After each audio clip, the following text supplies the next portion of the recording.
सोमवार से शुक्रवार दोपहर 1 बजे।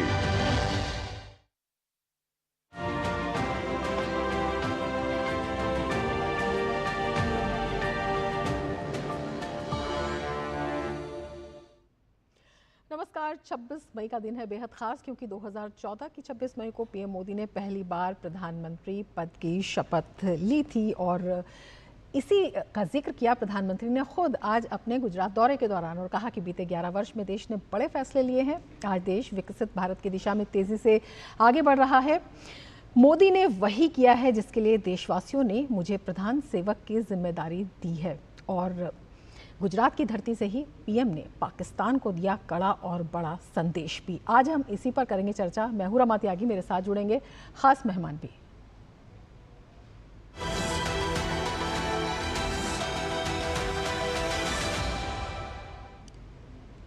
कार्यक्रम की शुरुआत कर लेते हैं, लेकिन उससे पहले हम आपको दिखाते हैं वो दृश्य जब गुजरात के दाहोद में विकास परियोजनाओं का उपहार लेकर पहुंचे प्रधानमंत्री और उनका भव्य स्वागत हुआ। कार्यक्रम स्थल पर भारी जनसैलाब हाथों में तिरंगा लिए प्रधानमंत्री का अभिनंदन करता हुआ दिखाई दिया।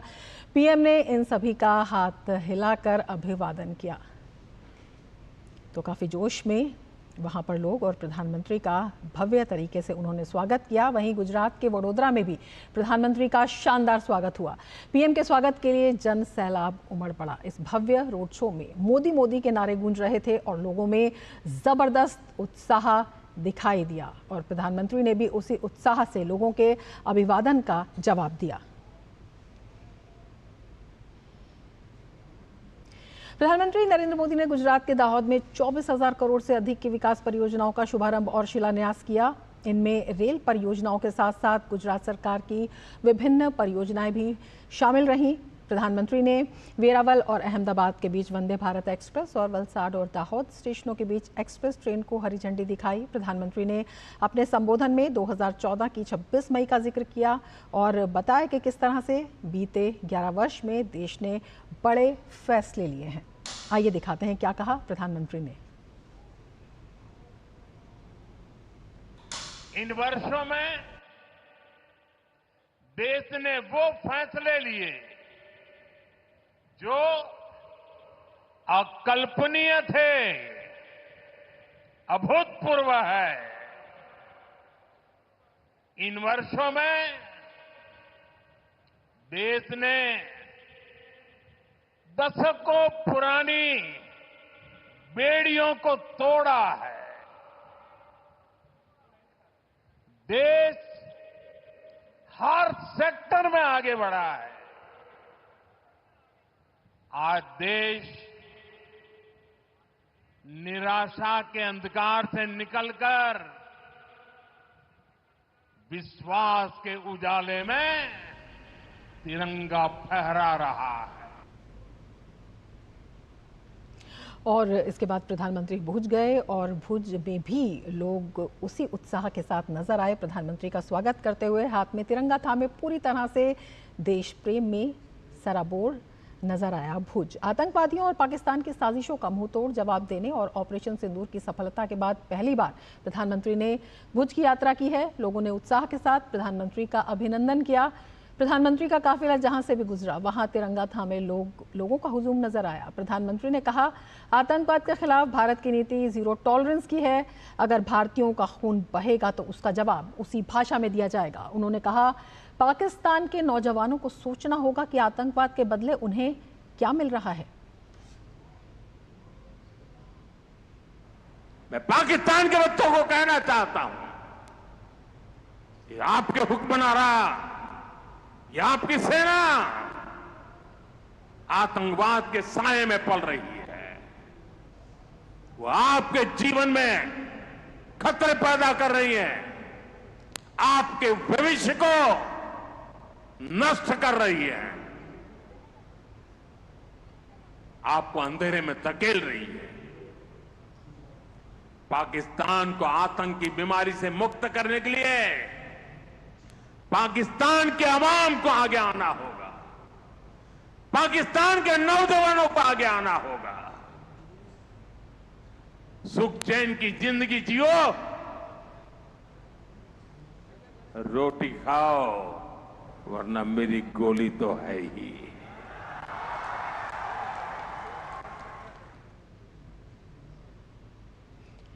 और भुज के लिए प्रधानमंत्री ने अक्षय और नवीकरणीय ऊर्जा की ट्रांसमिशन लाइनें, कार्गो हैंडलिंग, भुज नखत्राना 4 लेन का मार्ग, बुनियादी संरचना से संबंधित 53,400 करोड़ रुपए से अधिक की लागत वाली कई विकास परियोजनाओं का शिलान्यास और उद्घाटन भी किया। उन्होंने कहा कि साल 2001 के बाद गुजरात में कच्छ के लिए नीति बदली। जहां सीमा पर पाकिस्तान टेररिज्म को टूरिज्म मानता है, तो वहीं कच्छ ने अपनी ताकत से, अपने सामर्थ्य से तस्वीर ही बदल दी है। पाकिस्तान जैसा देश भी है जो टेररिज्म को ही टूरिज्म मानता है, और ये दुनिया के लिए बहुत बड़ा खतरा है। हमारे गुजरात में कच्छ के लोगों को पता होगा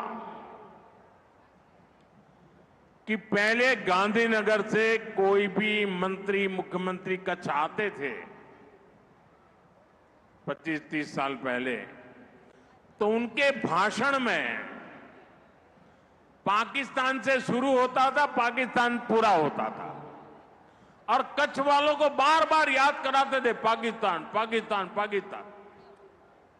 आपने देखा होगा 2001 में मैंने तय कर लिया कि मैं समय उसमें बर्बाद नहीं करूंगा।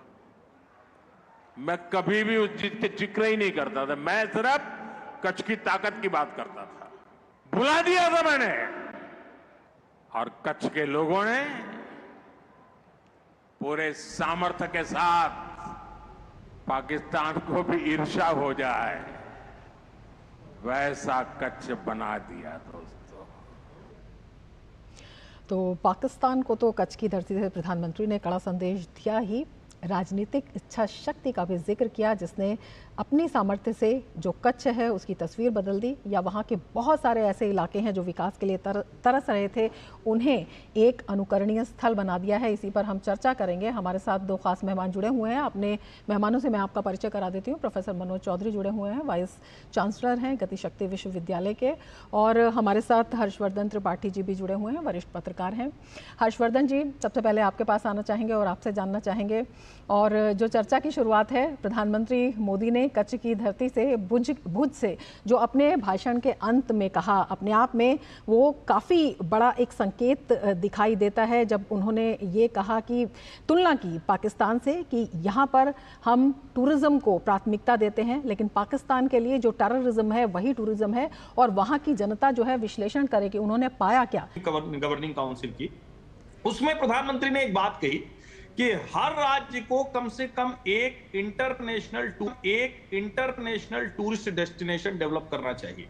अब कई बार लोगों को लगता है कि इन चीजों से, टूरिस्ट डेस्टिनेशन डेवलप हो जाने से क्या हो जाएगा, लेकिन जब हम देखते हैं अभी तो भारत में जो अपना मॉडल है वो मॉडल है, हम थोड़ा घुमक्कड़ लोग हैं, हम थोड़ा बातूनी लोग हैं, हम थोड़ा एक दूसरे को देखने समझने वाले लोग हैं।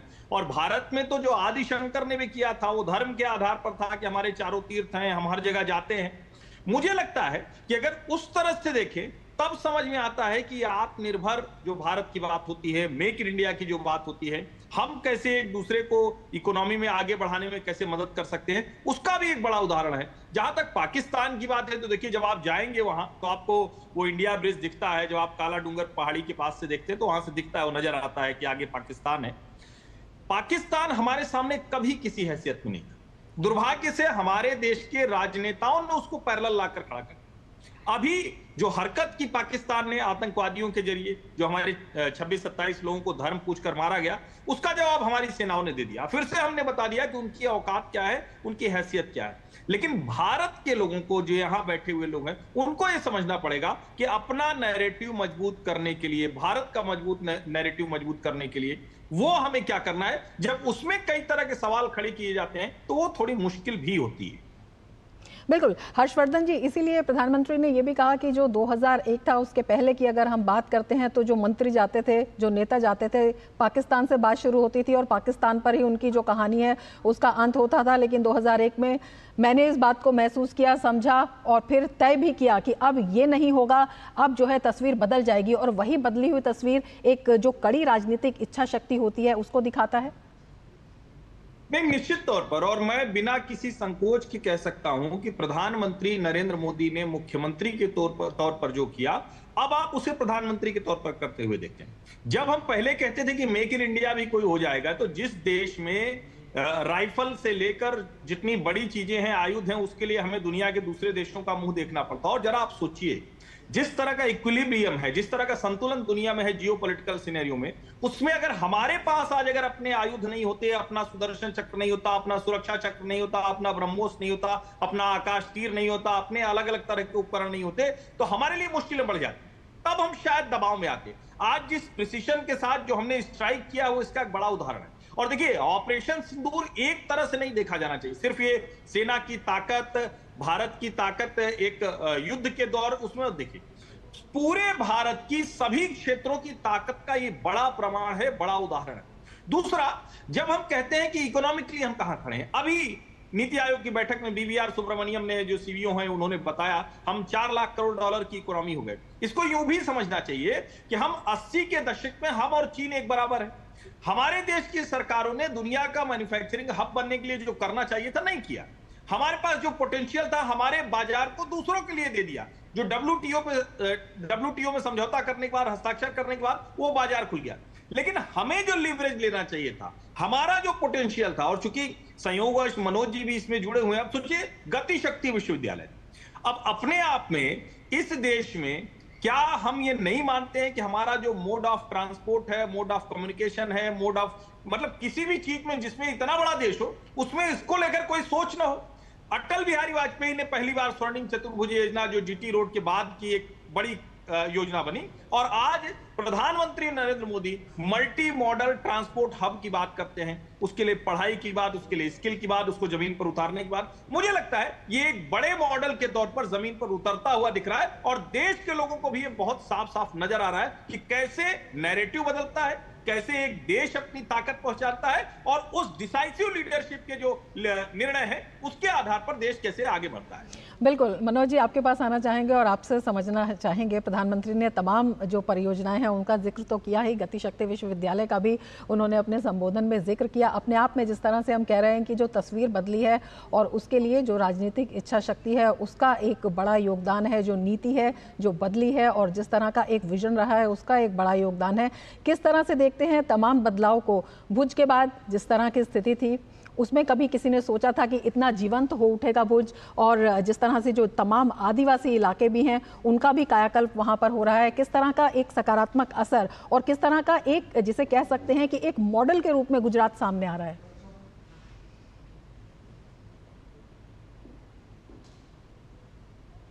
मैं इस बात पे बोलूंगा कि जिस तरह का ट्रांसफॉर्मेशन पिछले 11 सालों में हमको देखने को मिल रहा है, अगर हम मूलभूत रूप से अगर देखें तो आज जैसे प्रधानमंत्री जी ने भारत के पहले 9000 हॉर्स पावर लोकोमोटिव का जो उद्घाटन किया है ना, तो वो क्यों जरूरी है ना, आम आदमी के लिए वो क्यों जरूरी है? सबसे पहले हम सब जानते हैं कि माल ढुलाई भारत में बहुत ही जरूरी चीज है, जिसमें वस्तुएं एक जगह से दूसरी जगह जाती है। हम चाहते हैं कि माल ढुलाते हैं कि रेलवे रोड के मुकाबले करीबन 1/3 एक मुकाबले, इसका मतलब रेल में ज्यादा से ज्यादा माल ढुलाई होनी चाहिए। माल ढुलाई का हिस्सा रेलवे के पास में है। भारतीय रेलवे ने एक प्लान के अंतर्गत पूरे भारत को आगे विकसित करने के लिए माल ढुलाई में अपना प्रतिशत 27 से बढ़ाकर 45% करने का निर्णय किया। अब उसमें सबसे मुख्य चुनौती क्या है? मुख्य चुनौती है कि जिस ट्रैक पे पैसेंजर ट्रेन भी चलती है और जिस पे मालगाड़ी भी चलती है, हम किस तरीके से इनकी स्पीड को बढ़ाएं। तो एवरेज स्पीड मालगाड़ी की करीबन 25 से 30 किलोमीटर प्रति घंटा है। तो ये जो लोकोमोटिव आज जिसका उद्घाटन प्रधानमंत्री जी ने किया, 9000 हॉर्स पावर का, ये इतना भारत का सबसे शक्तिशाली सिंगल इंजन लोकोमोटिव है। ये लोकोमोटिव 4500 टन को एक साथ कैरी कर सकता है। इसका मतलब सीधी भाषा में बोले तो 40 टन के करीबन 100 ट्रक एक साथ में ये लोकोमोटिव के द्वारा ट्रेन कैरी कर सकती है। तो भारत में माल को एक से दूसरी जगह ले जाने के लिए रेलवे के सस्ते होने की चीज में ये एक बहुत ही महत्वपूर्ण और क्रांतिकारी कदम है। दूसरा, न सिर्फ ये भारत में मेक इन इंडिया हो रहा है, बल्कि इसका एक्सपोर्ट भी जब विदेशी देशों में किया जाएगा तो भारत में न सिर्फ डिफेंस मैन्युफैक्चरिंग में हम लोग इंपोर्ट से एक्सपोर्ट की तरफ बढ़े, इलेक्ट्रॉनिक मैन्युफैक्चरिंग में हम लोग इंपोर्ट से एक्सपोर्ट की तरफ बढ़े, अब भारत में सेमीकंडक्टर मैन्युफैक्चरिंग हम सेटअप कर रहे हैं, ऑटोमोटिव के अंदर में भी हम लोगों ने तेजी से कदम बढ़ाए, रेलवे के अंदर मैन्युफैक्चरिंग में भी अब हम लोग तेजी से आगे बढ़ रहे हैं। तो रेलवे जो कि भारत की लाइफलाइन है, उसके अंदर में हम लोग किस तरीके से नए लोकोमोटिव्स को बनाकर और अपने अंदर में भी मालगाड़ी की स्पीड को तेज कर सकते हैं, डबल ऑलमोस्ट कर सकते हैं, 50-60 किलोमीटर एवरेज कर सकते हैं। आज जो लोकोमोटिव का अनाउंस हुआ, इसकी top speed 120 kilometre per hour है। तो अपने आप में देखें तो टेक्नोलॉजिकली इनेबल्ड ट्रांसफॉर्मेशन जो प्रधानमंत्री जी कर रहे हैं, प्रधानमंत्री जी के मार्गदर्शन में पूरे भारत में हो रहा है, ये पूरा विकसित भारत टेक्नोलॉजी के बल पे आगे बढ़ रहा है। एक तरफ हम यूपीआई डिजिटल पब्लिक इंफ्रास्ट्रक्चर भी टेक्नोलॉजी देखते हैं, दूसरी तरफ रेलवे में, डिफेंस सेक्टर में, हर क्षेत्र में हम नई टेक्नोलॉजी आते हुए देख रहे हैं। यही विकसित होते हुए भारत का आधारभूत ढांचा है। और भले ही हम दूसरी तरफ आज आपने जो बताया भुज और बाकी एरियाज में भारत ने नेट जीरो की तरफ आगे कदम बढ़ाते हुए 2030 तक एक महत्वपूर्ण निर्णय लिया कि हम 500 गीगावाट रिन्यूएबल एनर्जी बनाएंगे। अगर आप देखें 2014 में सोलर एनर्जी हमारी करीबन 2 गीगावाट के आसपास थी। आजकल 2014 से लेके अब तक हम लोग 108 गीगावाट पे पहुंच चुके हैं। अब मुझे कहने की जरूरत नहीं है कहां 2 गीगावाट और कहां 108। अगर हम विंड एनर्जी देखें तो हम करीबन 50 गीगावाट के ऊपर पहुंच चुके हैं। इस समय हम लोग पिछले साल में ही हमने 30 गीगावाट रिन्यूएबल एनर्जी बनाई। इसका मतलब हम अपने 500 गीगावाट के टारगेट की तरफ तेजी से आगे बढ़ रहे हैं। सिमिलरली आज हमने जो लोकोमोटिव भी बनाया, वो लोकोमोटिव अपने आप में एनर्जी सेविंग डिवाइस भी है। उसके अंदर रीजनरेटिव ब्रेकिंग के थ्रू हम लोग वापस इलेक्ट्रिसिटी ग्रिड में दे सकते हैं। इस तरह से वो एनर्जी कंजप्शन भी कम होगा और हम लोग ग्रीन ट्रांसपोर्टेशन की तरफ तेजी से आगे बढ़ रहे हैं। आज प्रधानमंत्री जी ने यह भी बताया कि गुजरात के अंदर में 100% रेल लाइंस का इलेक्ट्रिफिकेशन हो चुका है। तो अगर हम सारे मायनों को देखें, इलेक्ट्रॉनिक्स में देखें, सेमीकंडक्टर में देखें, ऑटोमोटिव में देखें, डिफेंस मैन्युफैक्चरिंग में देखें, रेलवे के ट्रांसफॉर्मेशन, तो अद्भुत है। पिछले ही हफ्ते हमने अमृत भारत रेलवे स्टेशन का देखा, किस तरह से नई वंदे भारत इंट्रोड्यूस हो रही है, किस तरह से हमने रेलवे ट्रैक टेक्नोलॉजी में मेंटेनेंस और नए आयाम रच रहे हैं, लोकोमोटिव्स में, रोलिंग स्टॉक में, वेगन्स में, नए कोचेज में, हर तरीके से भारत बहुत तेजी से आगे बढ़ रहा है। बिल्कुल, इसी पर हम चर्चा जारी रखेंगे, लेकिन वक्त हो चला एक ब्रेक का। आप जुड़े रहिए डीडी न्यूज़ के साथ। जब विश्व चाय की बात बोलती है तो आसाम की बात आती है और हम गौरव फील करते हैं। सच में लाजवाब हमारी चाय, आसाम की चाय। 200 glorious years of Assam tea. The saga will continue for many more centuries to come.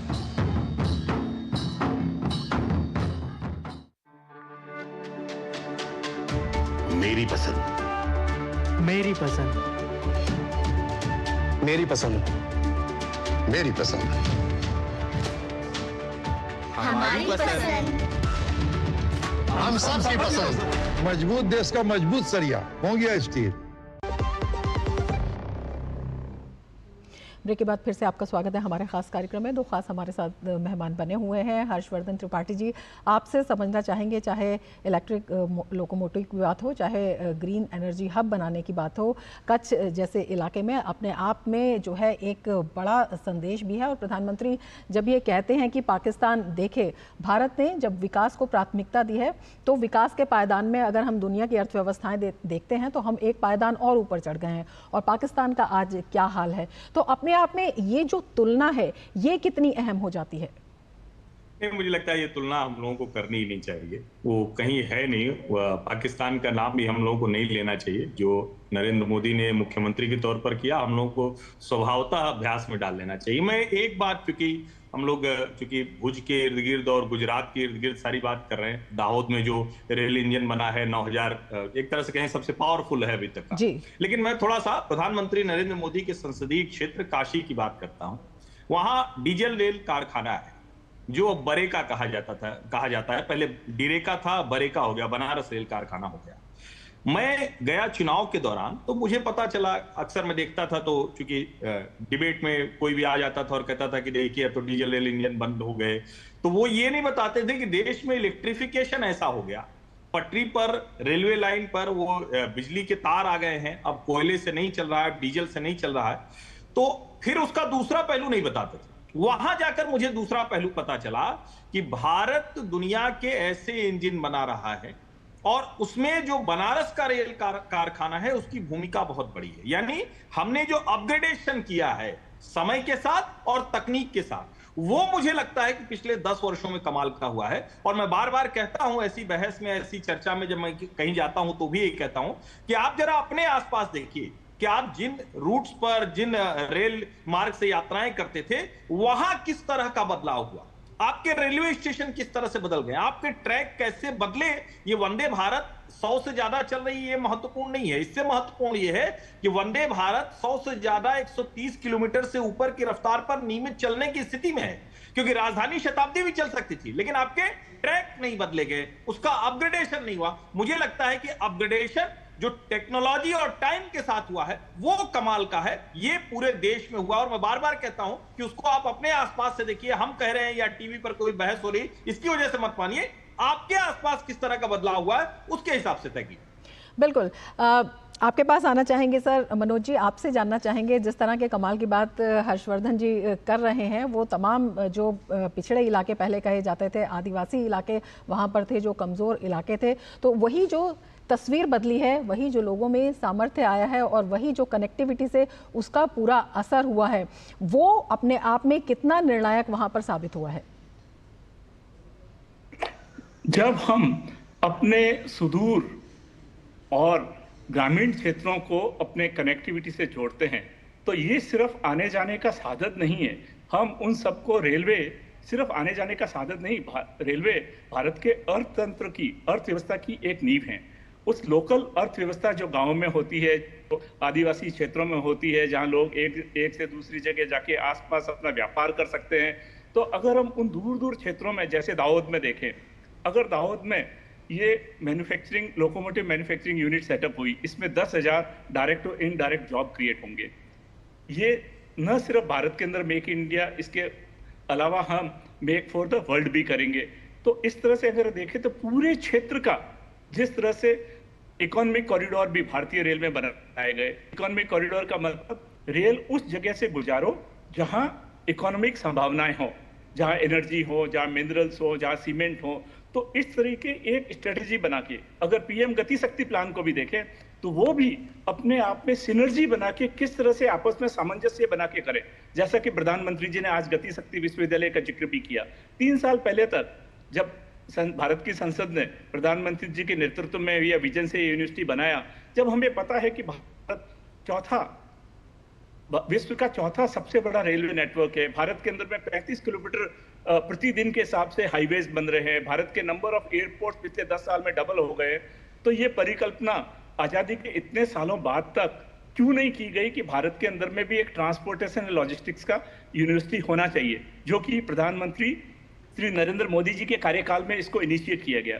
तो मेरे कहने का तात्पर्य है कि जब हमें विकसित भारत बनना है तो उसमें हमें न सिर्फ दृढ़ निर्णय लेने होंगे बल्कि नए विजन के साथ में भी काम करना होगा। एक और बहुत महत्वपूर्ण बात मैं आपको ये कहना चाहूंगा कि किसी भी देश के विकसित होने के लिए साथ साथ उसका सशक्त होना भी बहुत जरूरी होता है। नेशनल सिक्योरिटी और नेशनल डेवलपमेंट हमेशा साथ में चलते हैं। जो देश नेशनली सिक्योर होते हैं वो अपने डेवलपमेंट के ऊपर भी उतना ही खर्च कर सकते हैं, और उल्टे तरीके से देखें, जिस देश में डेवलपमेंट जितना ज्यादा होता है वो देश उतना ही ज्यादा खर्च अपनी नेशनल सिक्योरिटी पे भी कर सकता है। तो भारत विकसित भारत बनने के साथ साथ एक सशक्त भारत भी बन रहा है। ये मुझे लगता है हर एक भारतीय के लिए बहुत बड़ी गर्व की बात होनी चाहिए। और इसी वजह से पूरे विश्व के अंदर में भारत के प्रति लोगों का, पूरी दुनिया का सम्मान बढ़ा है, जिसके लिए हमारे प्रधानमंत्री जी हर सम्मान के अधिकारी हैं, क्योंकि उन्होंने ये सम्मान पूरे भारतीय को दिलाया है, जिसकी वजह से हम सब गर्व से अपनी छाती को चौड़ा कर सकते हैं कि आज भारत की जिस तरह से पहचान है, क्योंकि भारत सशक्त भी है, भारत विकसित भी हो रहा है। भारत की अर्थव्यवस्था सबसे तेजी से विकसित हो रही है, जैसा कि आपने आज शुरू में बताया भी, भारत चौथी अर्थव्यवस्था बन चुका है और उस दिशा में अब तीसरी अर्थव्यवस्था भी 1 या 2 साल के अंदर में बन जाएगा। तो भारत बहुत तेजी से आगे बढ़ रहा है अर्थव्यवस्था के हर क्षेत्र में। अर्थव्यवस्था के साथ साथ एक और चीज भी जरूरी होती है कि ह्यूमन डेवलपमेंट इंडेक्स।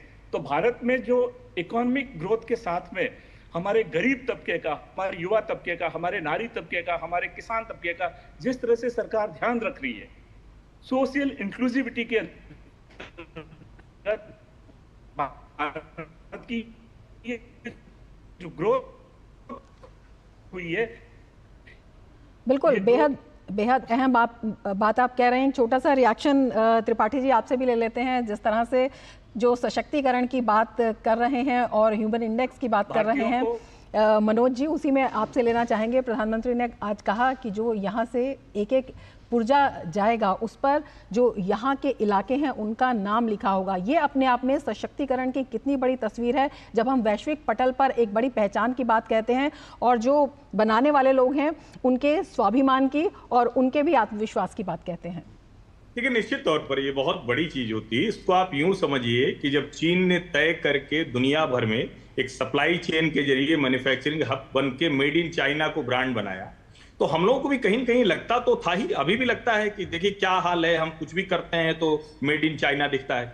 लेकिन जब आज दुनिया के अलग अलग हिस्सों में मेड इन इंडिया के ब्रांड नजर आते हैं, अलग अलग प्रोडक्ट पर नजर आते हैं, तो एक तरह का आत्मबल बढ़ता है। जब छोटी जगह भारत के अलग अलग हिस्सों के जो जहां बना है उसका मैन्युफैक्चरिंग में नाम होगा, तो उस क्षेत्र के लोगों का आत्मबल बढ़ता है और वो पूरे देश के आत्मबल को बढ़ाने में बहुत मदद करता है। और मैं फिर कह रहा हूं कि जब तक देश में अलग अलग जगह पर यह नहीं हो सकता कि एक हिस्सा तो बड़ा एकदम शानदार हो गया और दूसरा हिस्सा वो कमजोर रहे, वहां सिर्फ और सिर्फ वर्कर होते रहे, तो ये नहीं हो सकता है। जब तक देश के हर हिस्से में उद्योग नहीं लगेगा, वहां के जो उद्योगों की ताकत नहीं बढ़ेगी, तब तक पूरा देश उस तरह से आगे नहीं बढ़ सकता है।